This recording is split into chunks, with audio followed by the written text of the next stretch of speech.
Thanks for being here. I'm Andrew Bandy Smith, the winemaker and general manager at Antiquum Farm in the South Willamette Valley. And this tidy little hour seminar is called 3 Tiers for Fears, How to Get Out of the Cellar and Be a Seller. And I hope you love that title because it took about 12 beers to come up with it. Yeah, is that about right? Yeah. The panelists that we have today are representatives of each tier within the 3-tier system. We left out any brokers that you might be using in California or any other state because who needs more tiers? Our panelists today, to my left, is Ken Paolo, who is winemaker and co-founder, along with his wife, Erica Landon, of Walter Scott Wines in the Yosemite Hills. Merritt Kane, who is the director of sales for the Mitchell Wine Group here in Oregon. And Stacy Gibson, who is the general manager and now partner of Park Avenue Fine Wines and is also an advanced sommelier with the Court of Master Sommeliers and starting to pursue her Master Sommelier certificate. Go Stacy. Okay, so you may be curious as to why we snuck a sales and marketing seminar into the enology track. I hope that it's not too confusing, but if it is, I want to give you a little bit of the why we're doing this. So we all know that the Oregon wine industry is started on the back of what were then, of course, small producers. It's been built on small producers, and it will continue to be grown on the back of small producers. Yes, there are larger players by volume. We all know that. But with an industry that is still average of 5,000 cases or smaller in terms of production, that means that those of us who are often doing the work in the cellars are also doing the work in the marketplace, and that is going to continue to happen. And we need to have the skills, the foresight, the business acumen, the ability to relate to people that look differently than barrels. We need to relate to animate objects, not just inanimate objects, as we go out and make sure that our wines are placed in the best places that they can be, the places that we want to, and what will continue to help us grow the story of Oregon and the Willamette Valley, both here in Oregon and also in the national and international marketplace. So the why of this is that we have seen some challenges be present. We know that there is growth available. If you look at Nielsen scanner data, it's a statistic that keeps getting quoted about this 17% growth year over year from 17 to 18. That is real. We also know that in the most recent State of the Industry report from the Silicon Valley Bank, that basically the only bright spot in the Oregon wine market, or in the U.S. wine market, is Oregon. There is a lot of opportunity for growth. A lot of opportunity for growth. That also means that there are going to be a lot of challenges and competition. And we've seen that competition continue to happen as we see producers continuing to come into this market. We see growth of our own production, a number of SKUs, or just in the production of single wines. There are going to be more people coming in to compete with us. And if we are not on top of our game, each of us who are here in this room, we will get left behind. So we want to make sure going forward that there are the skills, the resources for each of you, because this isn't just about people who are currently selling wine. There are people in this room, I'm sure, who are working hard in cellars and working in production, who eventually want to have their own label. What is it that you're supposed to do? Is what it was on offer when someone like Andrew Rich started in this business 20 years ago, is that same marketing strategy still on offer today? What else do we need in order to keep moving ourselves forward? So there's a big why that we wanted to address, and what does this look like, and how do we keep the health of our industry? So starting from the supplier side of the world, we're going to start with Ken. Basically, the way the seminar is going to work is that each of the tiers with Ken and Merritt and Stacy are going to talk to you about some of the things that they think are important for you to know about the tier that they work in. Then we're going to have about hopefully a 30-minute Q&A. We'll take questions on the Socio app. Yep, that's right there. But we'll also do live questions as well, and hopefully have a robust discussion that leaves you walking out of here pondering your own work as we leave the symposium. So, Ken. Thank you. Good morning, everyone. Nice to see everyone here. Excited to be on this panel. I don't really like to do a lot of panels, but Andrew asked, and I guess I was the third option, so here I am. I'm the only one that said yes. So, you know, I started out at St. Innocent back in '95. I helped make wine. I was originally hired to sell wine for him. Ended up doing everything, which is what a lot of us do in our cellars. As small producers, we do everything. It includes selling the wine, and selling is hard. Distribution is hard. The joke of it doesn't sell itself is absolutely true, and no more true than now, just by what Andrew said. There's more competition. There's more competition in this valley. There's more competition in this state. There's an entire world of wine out there that a lot of us know about and need to pay attention to. But that motto of it doesn't sell itself is absolutely true. You know, when Erica and I started Walter Scott, again, I had been selling wine. I'd worked for a distributor. I'd worked for a winery. Erica dealt with distributors every day. I thought I knew what to do, but all that experience didn't prepare me to hire distributors. Having someone go out and tell your story for you, is difficult.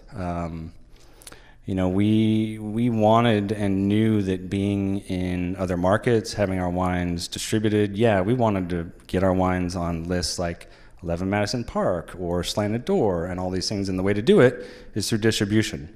But how do you hire those people? It's very difficult, and all that experience didn't prepare us. I thought, you know, distributor comes knocking on the door, like, great, we're super excited about this. We're going to sell a lot more wine. It's going to drive direct consumer sales. And the first two distributors we hired, sent them wine. They came to visit. We went and worked the market a little bit. 6 months in, not a single bottle sold, not a bill paid. And so we ended up having to buy that wine back, which was a huge learning experience, lesson well learned. The other distributor basically just reached out to us. They wanted to have us as one of the brands in their portfolio. That was it. It was just a carrot out there. They were building this monstrous distribution company. They wanted to grow, and they kept getting bigger and bigger and bigger. We would offer out allocations. We would reach out to see if we could come visit. Crickets, and again, bill not paid. We bought the wine back. Second lesson learned. From that point forward, we changed how we did everything with our pursuit of distribution.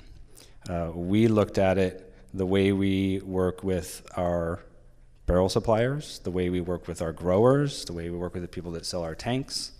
Every person we work with, we wanted those relationships to be lifers. We wanted to have them be our partners, and your distributor has to be your partner. They have to buy into what you're doing, and you have to buy into what they're doing and work together. It's not you send them wine, they go build your brand for you, voila, I have more direct sales. It doesn't work. That doesn't happen. Sometimes, not very often. So we decided that if people wanted to sell our wine, and you know, distributors come knocking, they want your brands. If you're doing something special, they're going to come find you. And we made them come and spend time with us. If you wanted to sell our wine, you're not going to send us an email and say, hey, I've heard about your brand. I'd love to sell your wines. We have this awesome market. We are like, great, we'll see you when you're in Oregon so we can tell the Willamette Valley story. You can meet my wife, my daughter, our two partners, our 2-3 silly little dogs, and come and visit with us in our cellar and spend time with us, because we didn't want to just go, okay, we need distribution, we need to sell some wine. We want, ultimately, I would like to work with the people we're working with forever. I mean, that's the dream. So you're not like jumping around, and you know, it doesn't always happen, but that's ultimately the goal. And for us, that distribution model was have them come to us and build lifelong relationships. So far, so good since those first two mistakes. We have had one distributor recently that, you know, that relationship wasn't going to go anywhere, and we had to part ways. But we have been very limited in our scope of distribution as well. We wanted to be in great markets, but we wanted to be in a limited number of markets so we could offer them the support they need, if they wanted it. It's hard work. Going in working markets, selling wine at FOB, which we were talking about earlier on this panel, is like, okay, I'm gonna sell it to you at half price. I'm gonna come spend money to work in your market, and hopefully you're gonna sell some wine for us. It's difficult. So, having families or not having families, we focused on 8 markets. We wanted to give them wine to sell, because as a wholesaler at one point, if I get an allocation of 4 cases, I'm like, okay, great. On to the next one. I'm not really going to pay attention to that wine, but if I have some stuff that I can sell, and I always enjoyed selling other people's wines because I liked sharing their story. That was important for me. Telling my own story sometimes is a little difficult. It's not as easy as telling someone else's. Working to build those markets, and I kind of lost my spot there a little bit. The things that we probably focused on most, and the things that we've learned the most in doing what we do, my wife and I, we can bring it down to about 4 points. You need to be patient. We went with the first people that came knocking. We were super flattered, as people are, when people are like, oh, we love your wines, we want to work with them, and that was a mistake. You have to be patient. Distributors are going to come, interview them, talk to your fellow producers if they're in that book, ask questions, call up retailers, call up restaurateurs in that market and see if that distributor is well respected. Does that distributor pay their bills? Really interview them and work on building that rapport and that partnership with them. Relationships, they're critical. They're critical in everything we do. Our relationships with the people in our industry, our peers, the people out in the market, our vineyards, our barrel, as I mentioned earlier. Those relationships are huge, and that's everything in this business. Your wine could be just as good as someone else, but you have a better relationship, and your wine sells. It's pretty simple. Believe in what you're doing. Selling wine is hard. People aren't always going to like what you do. I say if everyone likes what I'm doing something wrong. There's going to be times when you are selling your wine and pursuing distribution, and people are going to be like, not really for me. Water off a duck's back, on to the next one. Because the market's huge. Wine is sold in Oklahoma, Alabama. It's everywhere. Yeah, we all want to be in the best markets, and that's another point. Do you want to be in the best markets, or do you want to go kind of hit them where they ain't? It all depends on what you want to do. But trust yourself. Selling is difficult, but water off a duck's back and on to the next one. And kind of my last point, again, selling is hard, distribution is hard, and it never ends. You get a good score, the wine sells out, you have the next vintage. You have more wine being sold. Again, this market is huge and inundated with producers in the Willamette Valley. It's growing at an exponential rate here, and competition's great, but it keeps things hard. It's never going to be set. You're going to get your distribution network set up. You're going to have let's just say you have 10 distributors. They're kicking ass for you, selling a bunch of wine. All of a sudden, one gets bought by another distributor and absorbed in because they needed to be. Your favorite sales rep who brought you on and sought you out goes and works for a different company. Sales reps come and go, but the work never ends. But it's good work, and there's a reason why we do what we do, but you have to be willing to tell your own story. You have to be willing to go work these markets. It is expensive, both in your time spent away from family, time spent away from your cellar, but it's critical in order to build up those relationships. So Those are really kind of my points. Thank you. Yep, great. So for merit, thanks, Ken. So then that leads into a great place for merit, which is how can an Oregon producer get noticed by a distributor? Hi, I'm Merritt. Thank you for attending this. It's really nice to see so many faces here. I am in a little bit of a unique position in that I was on the supplier side. I worked for wineries for 10 years before I got into distribution. And usually it's the other way around. So usually people work for distributors and then they go work for wineries. So I have kind of a unique perspective in that I feel like I really understand how hard it is for wineries when they're approaching wholesalers and what it's like to have that relationship. So one of the things I kind of wanted to talk about a little bit is the landscape of distribution has changed tremendously in the last 17 years that I've been in the wine industry. When I first started, there were a lot of really cool sort of mid-sized wholesalers that were just hitting their stride. People like Southern and Glaziers had not merged yet. There hadn't been this tremendous amount of consolidation that we've seen in the last, 5, 7, even 10 years. And so I feel like in some ways when I started, it felt like there was tons of opportunities. And my sense now is that when you go out in the marketplace, like Ken said, you sign up with the distributor and then all of a sudden 6 months later, they get purchased by another larger company. So, it feels a little bit like gloom and doom. But I also have lots of friends who've been in the wine wholesale business for a long time. And I feel like there is some bright spots in that there seems to be a lot of, really cool wine reps who've worked in distribution for a number of years who maybe have some funding or, have some partnerships, and they're starting to go out on their own and take advantage of that middle space that has been that has been sort of a vacuum now because of all of the sort of mid-sized wholesalers that have recently been purchased. So I think, in the distribution scene, you're going to start seeing a lot more cool, small, and mid-sized wholesalers come up and start to hit their stride. So I think there's kind of like this next generation of distribution that's about to really start, taking some market share. So how do you get a distributor? Well, the first thing, Ken was mentioning this a little bit in his chat.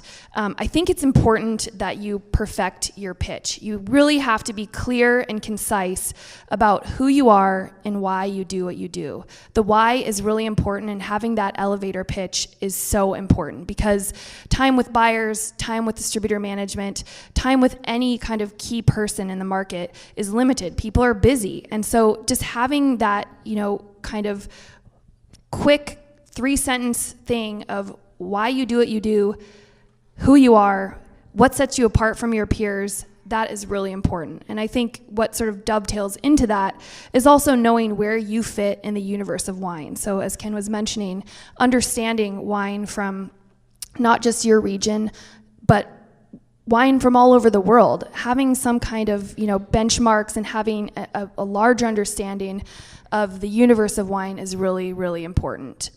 So don't just drink your own wine, understand the market at large. That's really, really important. The other thing that I think is super important when you're approaching a distributor is you need to have some basic facts for them. A lot of people make 10, 15, 20 different wines. And so understanding what wines are the focus for distribution.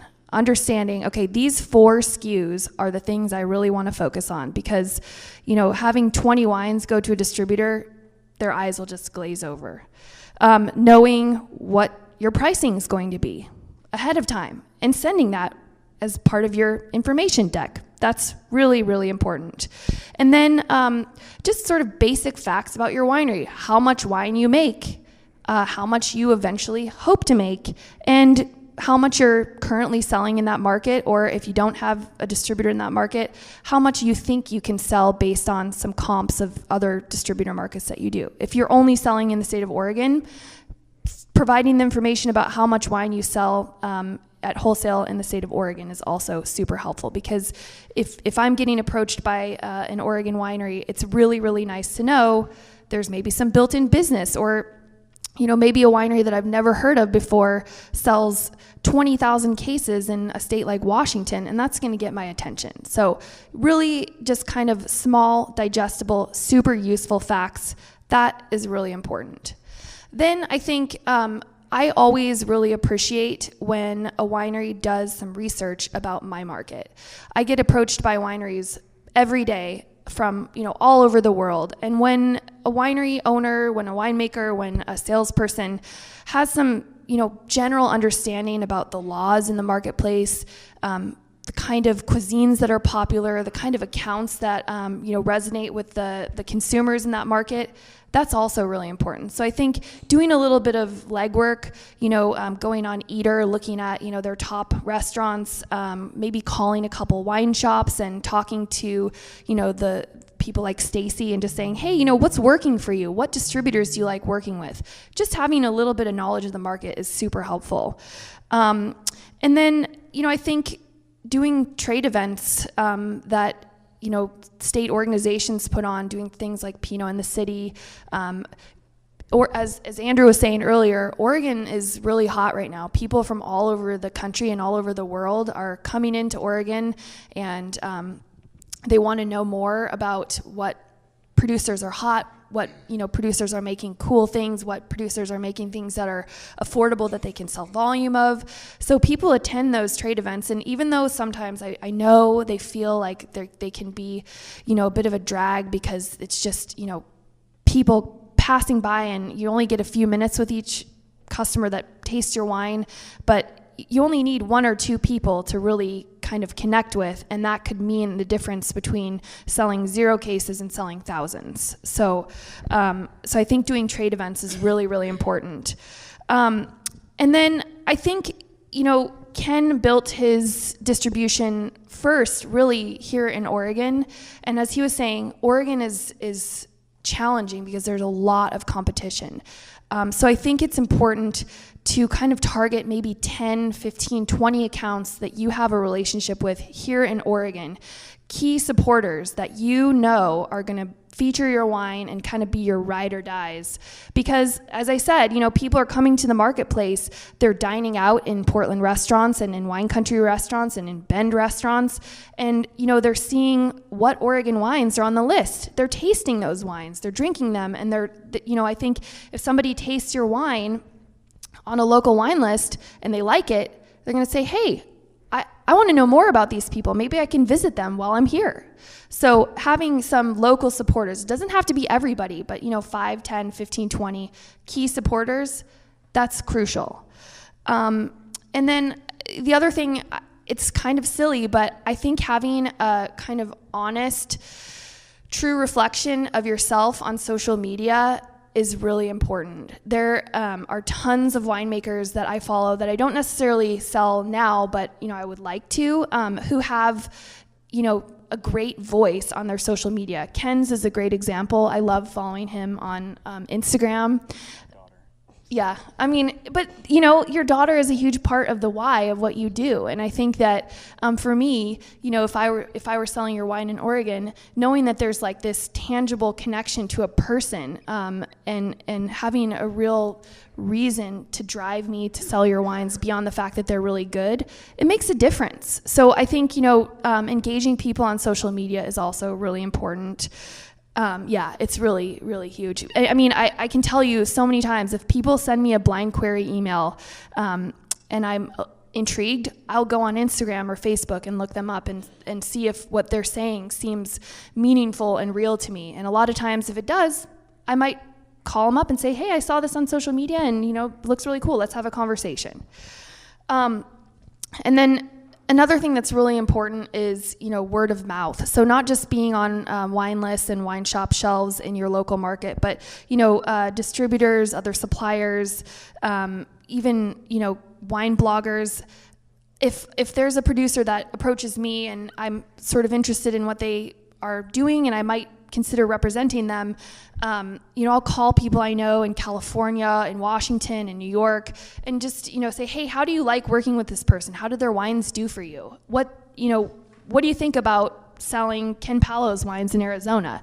And a lot of times, you get really, really good feedback that way. So that's also super helpful. And then the final thing I think is really important is, in the media, Silicon Valley Bank report, the DTC piece has been stressed heavily. And from the distribution standpoint, I think it's really important too.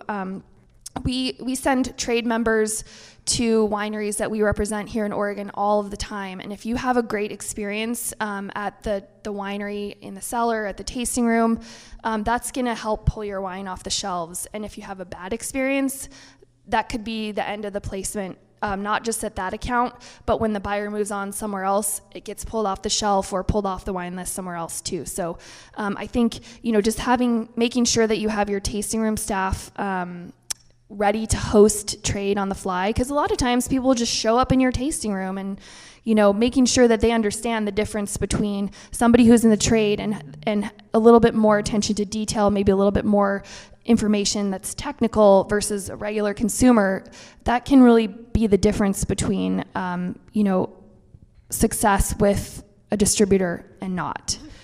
So I wish I had a magic bullet for you, because distribution, like Ken said, it's really, really hard. It's hard for me and it's hard for you. So, I just wanted to give you some key points, but it's a lot of work, and it's a lot of know, and I've been where you are. I know how hard it is. So I think it's important, like Ken said, to be patient and persistent. Thanks, Merritt. Really appreciate that. So for Stacy, in the retail tier, since we have so many producers here in Oregon and we all have the ability to come knock on your door, which everyone after this, don't go knock on the door at Park Avenue Fine Wines. How can winemakers come into your shop and into the bar and get placements, and then how do they keep those placements? So we do a lot of direct business with a lot of wineries, some people that I see here in the room, which is amazing. It's a lot of like really practical advice, like kind of understanding what our day-to-day looks like with what we do. So Park Avenue is both on and off premise combined. So we have a huge retail shop and a wine bar, and I do the buying for the wine bar, but then I also kind of manage operations and events for the whole space. So to understand that, and that's not rare, like every wine buyer I know is probably also a general manager or something. So understanding when you walk into a place, like what their day might look like, and if you're cold calling and they're stressed out, it's to just understand, to just like forgive them. We've had some great conversations leading up to this panel, and there's this one producer that I kept bringing up that the rep just every time came in, cold called, and was so nice, and just like we were always too busy, couldn't fit her in, and she was really persistent, but she never made us feel guilty for being that busy. Like it was just very understanding, but then a couple weeks later she just tried again, and then finally got something on the calendar, and then and now she has like 3 placements, and I'm pouring something by the glass. So it just like you can cold call and just make sure you're respectful, again, to understand what those people's days look like. Also really crafting your pitch, which is kind of a line of commonality through all these different tiers. If come 5 minutes before an appointment and look around our shop, or ideally 10 to 15, but we all I'm downtown, so I know you have to pay for parking to come visit me. So, but like look at our shelf. Like how do you think that it could fit in what we sell? So we're buying for our customers. So what would, if we have a customer come into our shop, what are they asking for? What holes do you think we have that you feel like you could fill effectively? And then how can you craft that pitch to make us be like, oh yeah, someone's going to ask for this, or we do have that hole stylistically or by AVA, or it could be a lot of things, without telling us that we messed up and have a hole in our shelf, but like usefully, and we can see through a pitch that you've said and memorized a million times, like you can tell right away how many times someone has said that same sentence. So it's important to, make us feel like you understand what we're doing. At Park Ave, we do have a lot of small producers. We don't carry a lot of the same brands that grocery stores carry, very intentionally. And so if, you bring something that you're like, it moves hundreds of thousands of cases and, it's at every end cap, we're just not we're gonna feel like you don't understand who we are and what we're doing. So I think also, kind of going into that is with, especially like maintaining the placement is be on time to your appointment, if we need a delivery, keeping the delivery consistent. I mean, it's kind of basic stuff, but I mean, we all kept talking about it consistently as like kind of being respectful with people's time and understanding, again, like where their day is and what they need. Another thing that we have talked a lot about is relationships. And one thing that came up that I think is really important to mention is that having a relationship with someone and having a buddy and being like both professionally and not professionally friends with someone is very helpful. Of course, but also you can have a very strong economic relationship with someone and not like them. And like we don't have to like everyone that we work with, but if they are, if it's working for us and every time, the delivery is on time or you can, something happens and you pull through for us, then we'll be like, absolutely, we're going to keep this placement. You guys have been good to us. We'll be good to you. So it isn't all just about like, I don't know, I want to say like the boys club. It's not all, I don't consider myself part of the boys club, but it's not all about that. Like you can build strong economic relationships, not just based on personal relationships. And then kind of talking about, when you're in an appointment, what useful information can a supplier provide to a buyer? That is very personal to you guys. But I will say, a lot of the information we need is what we're going to pass on to our customer. So stories, talking about Lucy or sheep in the vineyard or something, it's those things. If we believe that our customer is going to appreciate that story, it'll be helpful for us to sell it. So it's helpful to tell us those things. And now we all get pretty geeky. So geeky information can be very important. Like, great TA levels are cool, but I'm not going to tell my, my tourist that came from a hotel and wants a really great Pinot. Like, I'm not going to convey that information. So maybe not to focus on it, even though, I mean, again, like we do care about those things as wine professionals. They are interesting, but not the crux of what's going to make it sell really well on a shelf.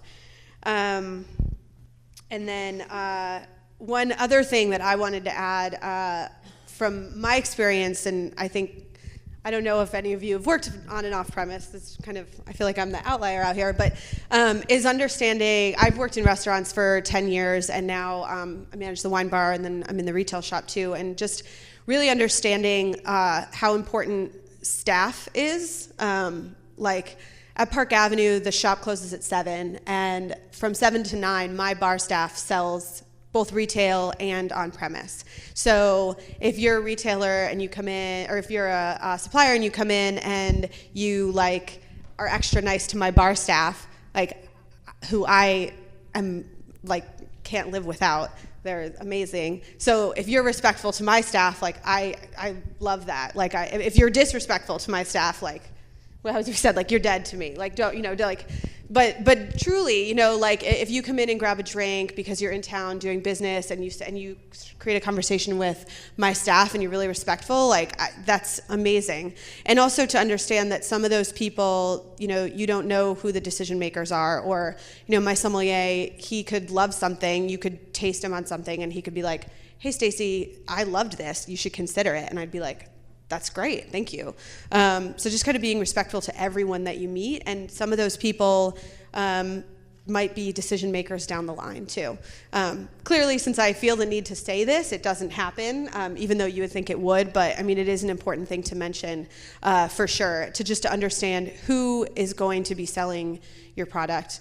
While also though, kind of to counter that is, I know, something that came up while we were prepping is that I'm the wine buyer for the wine bar, but my business partner is the retail buyer. And He's been in this business a long time, and he's been in Portland a lot longer than I have.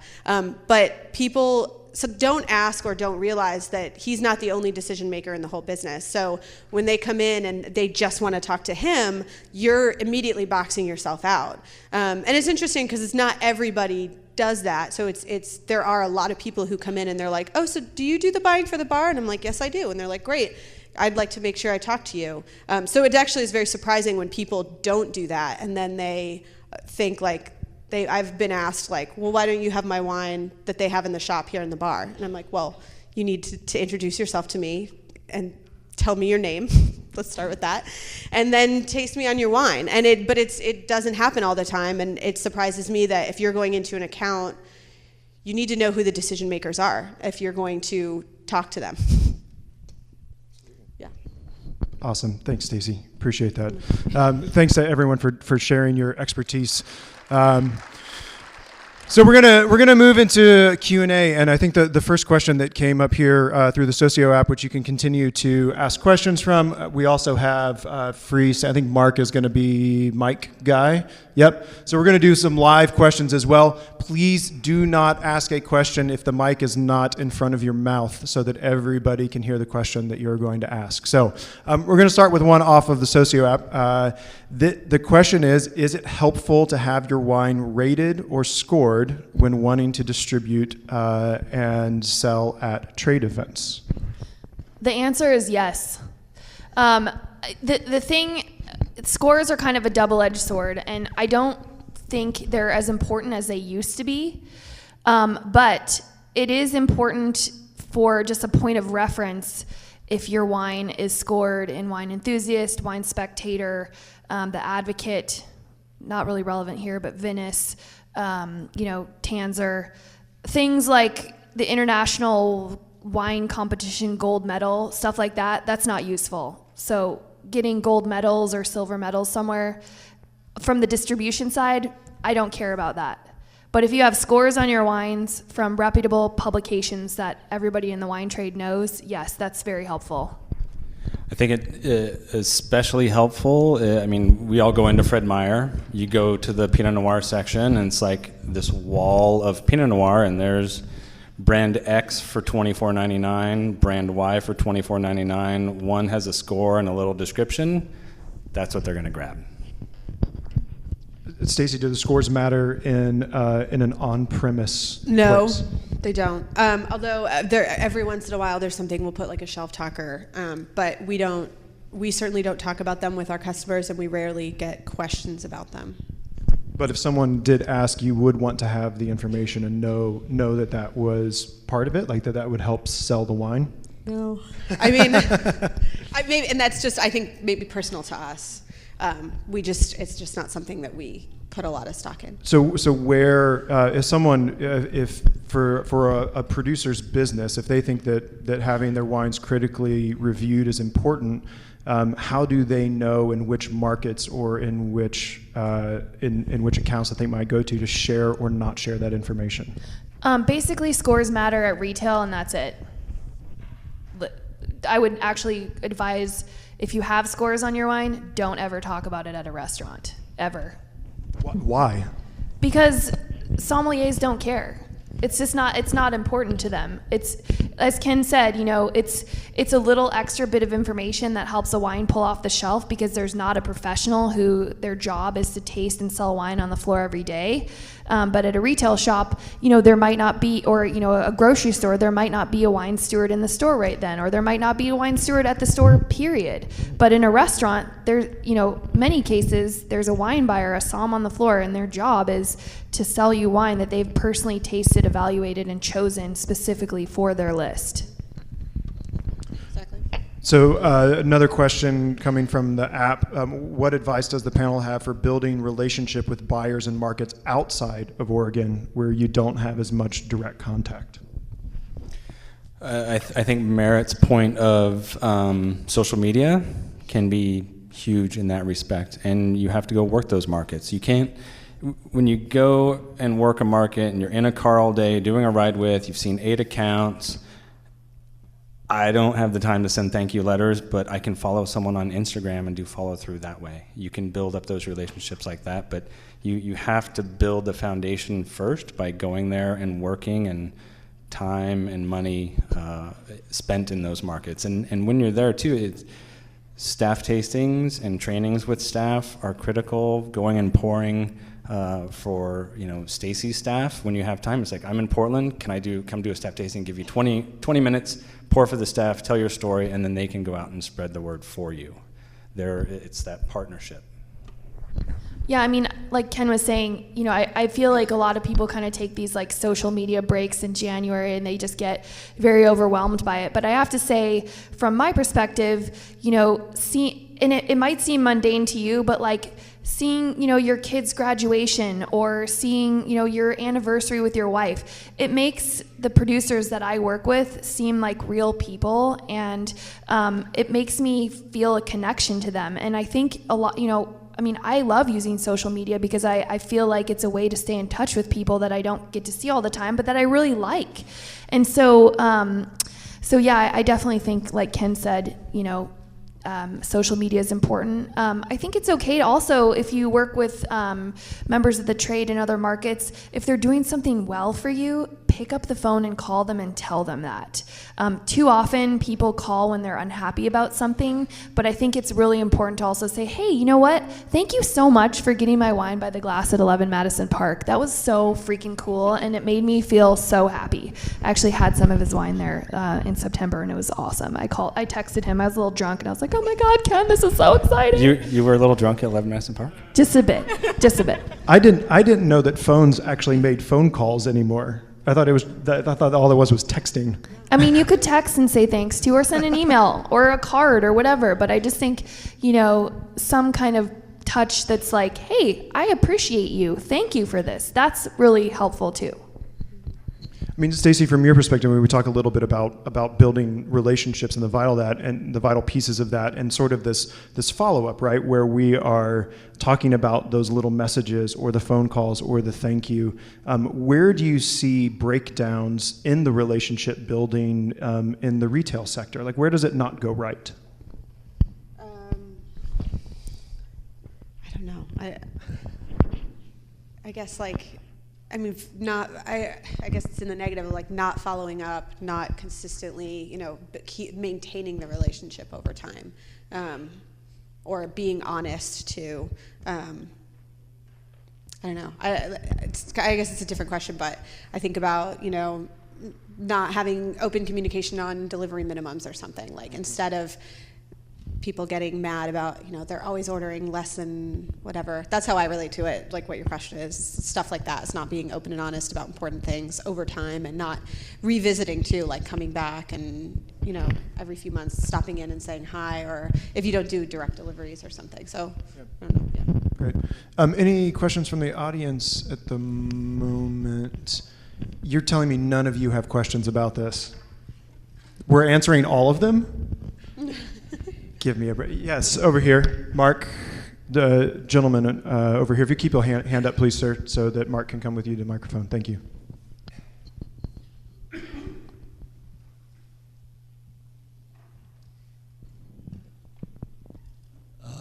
I'm an old school guy. Is it important to provide some literature? In other words, telling the background of your winery and stuff like that?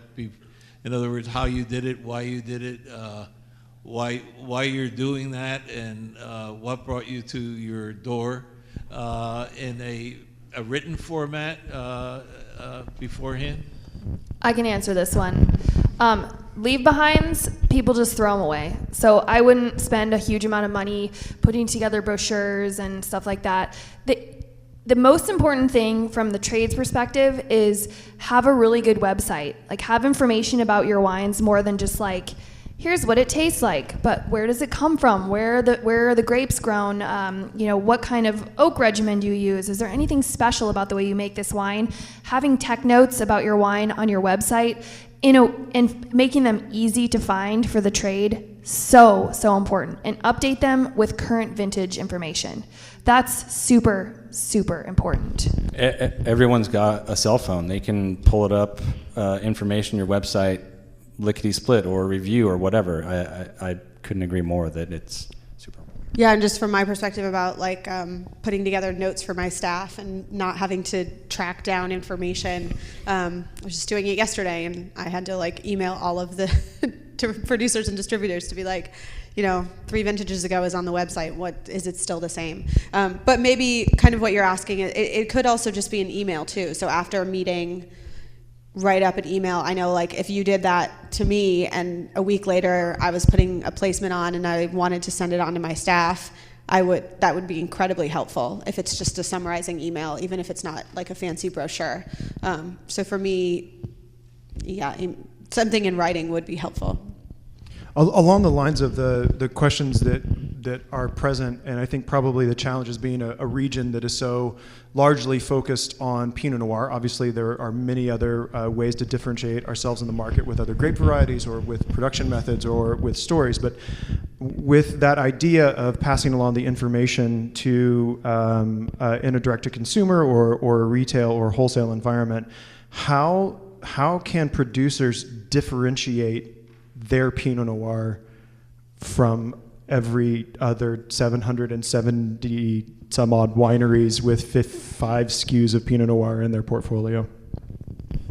Stretch at me. I don't know. It's for anybody. That is a very hard question, and I actually don't, I don't really know how to answer it because I like in a lot of ways it's kind of up to the producer on like what's their mojo in a way, because someone can come in and they just their personality gets them an appointment, but then the wine has to be good.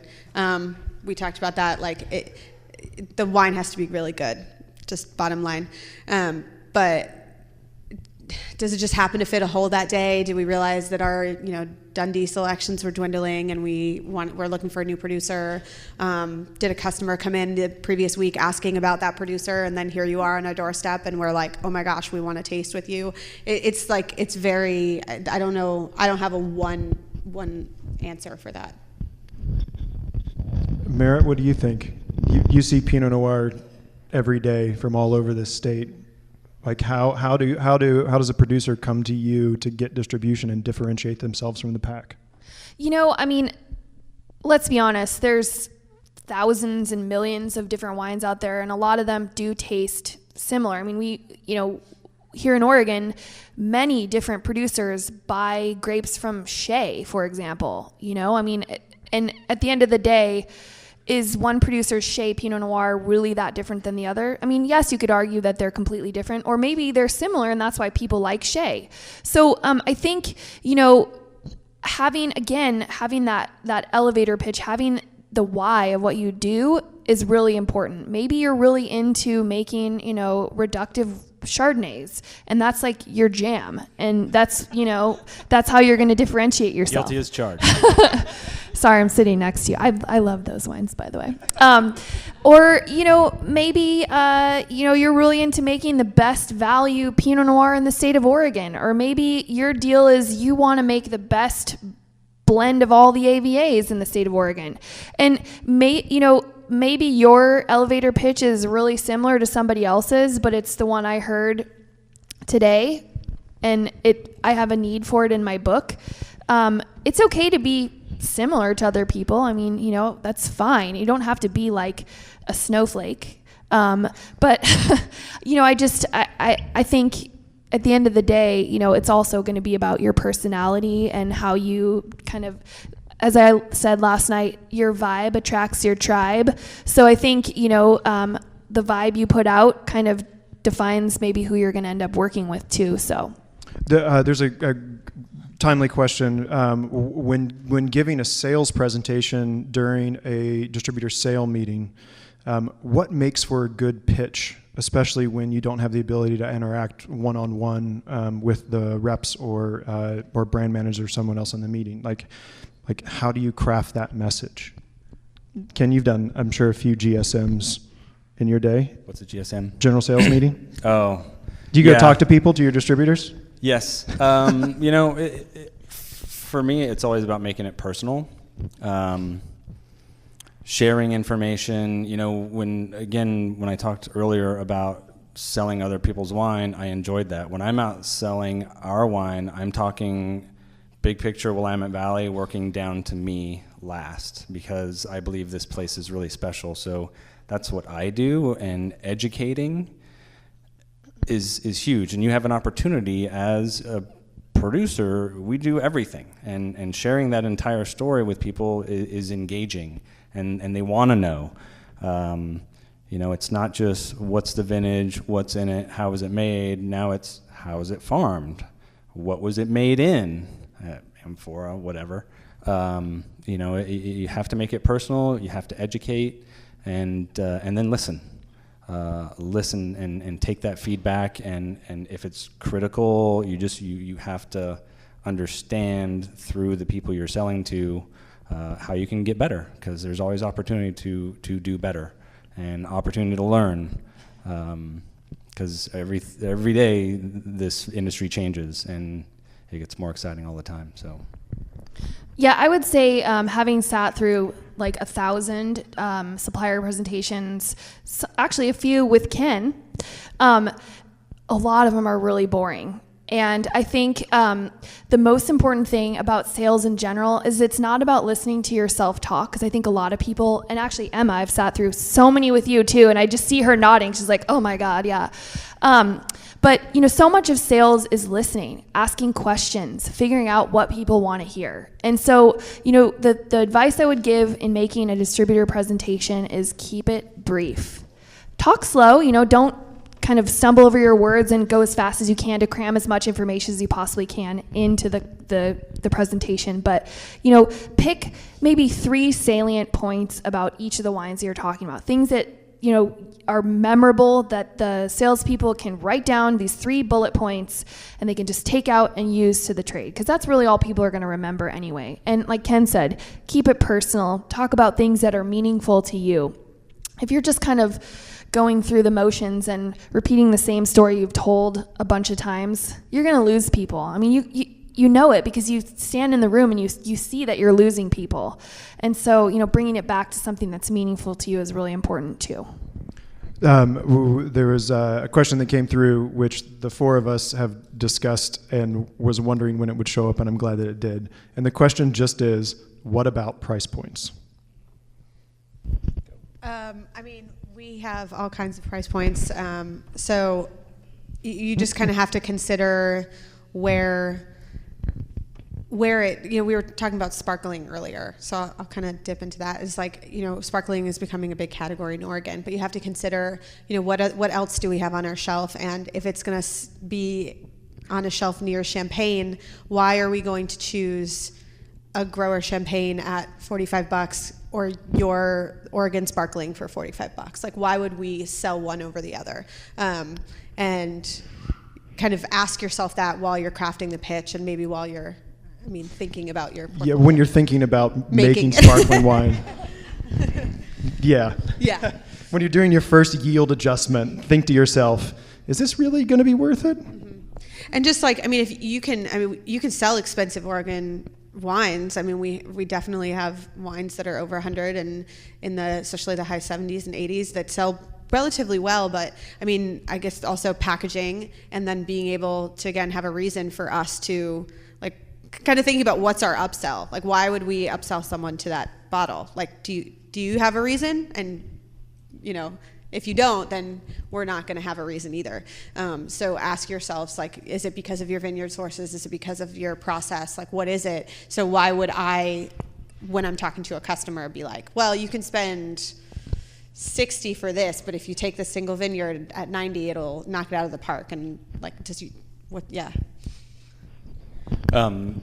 I would say start with what you think is fair. Never go backward, ever. Because once you go back once, lower your price once, they're going to push. They're like, oh, well, they lowered their price last vintage, they're going to lower it again. Start fair and go up. Make the market determine the price. Try and be sold out. Have a big gap between having wine released or available and not. I would say 6 months, so there's demand. And, I worked for a distributor, Vonnegut, great guy. We had 4 vintages of George Vernet Condrieu. Amazing stuff. There's no motivation to buy it. None. Because it's priced at a certain point and it's always there. And, I just think start with what you think is fair. I mean, you got to cover your cost of goods and be profitable. You should know what your cost of goods are. Do that work. But never go back. Merritt, what do you think when someone comes to you with a pitch? You talked about putting in pricing when someone's going to send you information and let you know about the work that they're doing. What are the price points right now that you're seeing move in the Oregon market? I guess since it's the easy category when it comes to Pinot Noir. Honestly, there's not a huge amount of wholesale Pinot Noir from like the $15 to $22 price range. So if somebody came to me with like a really good Pinot Noir that was like $18 wholesale, I would probably be pretty stoked about it. So that's a price point right now that's very, I would say there's a lot of demand for it, but there's not a lot of Pinot. And I know it's expensive to make Pinot Noir. This guy, do you have a question back here? Hey, Tom, you got a microphone. Go ahead, bud. Hi, Tom. Thank you. I'm sorry. Sorry, I didn't mean to cut off your answer. I didn't realize that was you, Tom. I was Hi. just going to bolt on to your thought, Andrew. For those who might have missed it, I was glad that you touched on cost of goods, Andrew. There is a seminar going on right now, right this second, but you're missing it. But they're all being videotaped, and if you'll just fill out our survey on what you thought of the symposium when you get back to your offices over the next few days, we'll make all of these videos of all sessions available to you. But the cost of goods is very relevant, and it's happening now. So thank you. Thanks, Tom. Appreciate you saying that. Merritt, any other thoughts on price besides everyone now planning for the 2019 vintage to get their cost of goods in line for an $18 Pinot Noir? No, I mean, I agree with Ken. I think it's important to charge what you think is fair, but I think you also have to remember that, it's probably a little less profitable to sell your wine at FOB pricing, and so you just have to plan for that. So, if you want to retail your wine at your winery for $25, you just have to remember that it's going to be dramatically less when you charge your FOB pricing to your wholesaler. So just remember that, the price to me is different than the price that what you get when you sell it. So I think that's kind of a hard pill to swallow for a lot of people, but it's just part of the way the business works. And that brings us to the point. Oh, we have one more question. Mark is on his way. He's jogging. He's slightly moving at an expedient pace. His hair is blowing back in the wind. He's looking good. Thanks, Mark. So you talked about that wholesale and distributor difference of the price point. Is it kind of industry standard that it's 30% of what you're selling wholesale that you're going to sell to the distributor for? Is there an industry standard? Standard FOB is half. So half. And then they take their margin to pay for trucks, insurance, salaries, rent for their building, all that stuff. So if you're out selling wholesale and you're selling... Doing it yourself. Doing it yourself. Yeah. And you're selling, my half price is $10 on a Riesling. No, if you were selling it yourself, let's retail. So let's say your retail price your at retail your winery price is 25, $20. you'd be selling it for $16.67. It's Right. $200 a case. $200 a case. But But I'm to your- selling it wholesale to a restaurant Exactly. myself. Yep. And in At Oregon, that- it's COD, which is awesome for suppliers, not so good for retailers who have to balance their budgets. But my final price when I go to the distributor, I'm saying I'm selling it wholesale at this price, and I want them to sell it at the same price, wholesale. Well, then the final retail price is going to be significantly more. Start from your retail, work back half your FOB. So if you're at 20, you sell to 10 to the wholesaler, and and then you sell it anywhere between 13.33 and 14 to the retail account. Exactly. Okay. So yeah, because that's kind of what I'm running into is that they're like, we're selling at 30% of what you're cutting off. Okay. Yep. Yeah, math sucks. I don't know if everyone knew that or not. but math is really complicated. I think that's a good place for us to close. I want to say thanks to our panelists for being here, to Ken, to Merritt, and to Stacy. I do want to say a couple things because I get to have a microphone and I get to do what I want at this moment. Because there's a few things. I do a lot of work in the national marketplace as well, and I'm around a lot and have done that work with Harper Voigt wines and with Soder wines and now with Antiquum. And there's just three things, and these are going to be kind of negative. So I'm glad that we have all the positivity. We have hope and joy and lots of good things coming from our panelists about what we can look forward to and how to make this system work for you as a producer. But I want to say this. Do not show up for market work or to an account hungover. It is a challenge and it is real, and don't take it lightly. If you show up to visit an account at 10 a.m. and you're hungover, you have come into someone's place of business where they are prepped and ready to go for a full day of work, and you will not be your best self. There's no possible way that you are going to be able to operate. So if you want to differentiate yourself from the pack, show up ready to fucking work. Just do it. Take care of yourself, be healthy on the road if you're out working in the market, be healthy in your daily life that gets you to the place that you want to be, to get those placements, to build those relationships. Here's the other piece of that. Don't be an asshole. It's something that's kind of dumb to say, but I run across it all the time. And we've been talking about pitfalls, and it's a little difficult at times to get other people to say the things that are in my brain. And I'm going to tell you this. Don't be an asshole. It doesn't take a lot of work to be kind, to be generous, to take care, to notice people, to say hello. Do those things. They may not come naturally to you because you are someone who works in the cellar, but treat people well. And in the midst of treating people well, there is no room in this industry for racist, sexist, misogynistic, sexually harassing bullshit, so leave it at home. Don't take it with you. All right, I said my piece. Go out there and kick some ass. You all make great wine. Go get it done. Thanks for coming, and hope you have a enjoyable rest of the symposium. Thanks.